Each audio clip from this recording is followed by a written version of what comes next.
Broadway ਤੁਹਾਡੇ ਵਿਦੇਸ਼ ਜਾਣ ਦੇ ਸੁਪਨਿਆਂ ਨੂੰ ਦੇਵੇਗਾ ਹਕੀਕਤ ਦੀ ਉਡਾਨ। नमस्कार दोस्तों, मैं मजीद ब्रॉडवे इमिग्रेशन सर्विसेज से लगातार कोशिश इस चैनल के जरिए कनाडा स्टडी वीजा को लेके हर लेटेस्ट इंपॉर्टेंट अपडेट आपसे शेयर करते हैं। तो कनाडा अब दोबारा बच्चों का इंटरेस्ट वहां पर बनता जा रहा है क्योंकि अकोमोडेशन की प्रॉब्लम कम होने लगी है, पार्ट टाइम जॉब्स की प्रॉब्लम कम होने लगी है और बहुत सारे वीजास अब बिना GIC के भी आने लगे हैं। तो कहीं ना कहीं स्टूडेंट्स का दोबारा जो यू टर्न है वो कनाडा की तरफ होता जा रहा है। बट इसके बीच में बहुत इंपॉर्टेंट है कुछ चीजें जो आपको जान लेनी चाहिए कि 2025 का कनाडा 2025 से पहले वाला कनाडा स्टूडेंट्स के लिए दो अलग दुनिया है।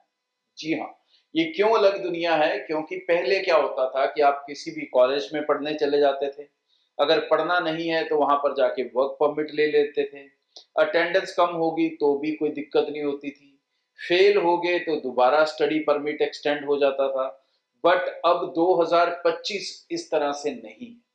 2025 के अंदर आप कुछ स्पेसिफिक कोर्सेज हैं जिसके अंदर आप सिर्फ वर्क परमिट ले सकते हैं। कॉलेजेस के अंदर ये तकरीबन 966 कोर्सेज हैं और यूनिवर्सिटी की कोई भी डिग्री लेके आप अपना वर्क परमिट ले सकते हैं। लेकिन इसके अलावा वर्क परमिट लेने का स्टूडेंट के पास कोई भी और रास्ता नहीं है। मतलब वो किसी भी कंपनी से कोई भी LMIA लेके अपने स्टडी वीजा को वर्क परमिट में अब नहीं बदल सकता। उसे अपनी स्टडी खत्म करनी ही होगी और स्टडी खत्म करने के बाद वो पोस्ट स्टडी वर्क वीजा ले सकता है या कोई वर्क परमिट ले सकता है, लेकिन स्टडी के दौरान वो कुछ नहीं कर सकता। ये पहली इंपॉर्टेंट चीज है।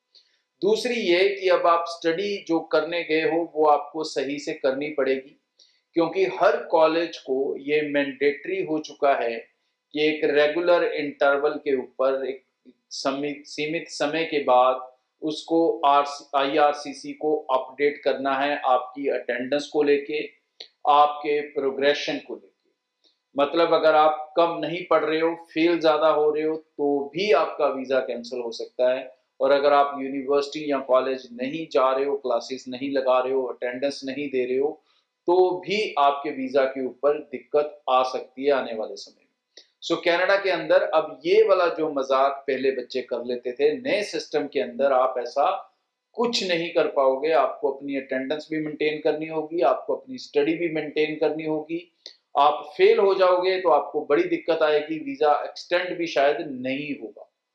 तो भाई किसी भी और पंगे में ना फंसे, पहले वाला कनाडा माइंड में रखकर जो है कनाडा जाने की कोशिश ना करें। नए सिस्टम के हिसाब से चलें, यहीं से अपना कोर्स और कॉलेज सेलेक्ट करके चलें ताकि आपको वहां जाकर दिक्कत ना आए क्योंकि कॉलेज चेंज करना इजी प्रोसेस नहीं है। आपको पूरी अपनी वीजा फाइल दोबारा लगानी पड़ेगी, वीजा ऑफिसर सेटिस्फाइड होगा तभी वो आपको नया कोर्स देगा।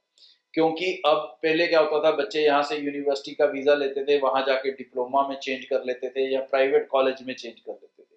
तो अब क्योंकि आपको फाइल दोबारा लगानी पड़ेगी तो अगर आप अपनी स्टडी को किसी भी लेवल पे डाउनग्रेड करने की कोशिश करोगे तो देयर इज 100% चांसेस कि आपका वो वीजा रिजेक्ट हो सकता है, स्टडी परमिट रिजेक्ट हो सकता है। तो ऐसा कोई भी पंगा आपके साथ ना हो, आप ऐसी किसी भी मुश्किल में ना फंसें। तो जो मैंने चीजें इस शो में आपको बताई हैं उनके ऊपर बहुत ध्यान दें, अच्छे से समझें और अपने फैसले सोच समझ कर लें ताकि आपको वहां जाकर या आपके पेरेंट्स को किसी तरह की परेशानी ना हो। Thank you. ब्रॉडवे ਤੁਹਾਡੇ ਵਿਦੇਸ਼ ਜਾਣ ਦੇ ਸੁਪਨਿਆਂ ਨੂੰ ਦੇਵੇਗਾ ਹਕੀਕਤ ਦੀ ਉਡਾਨ।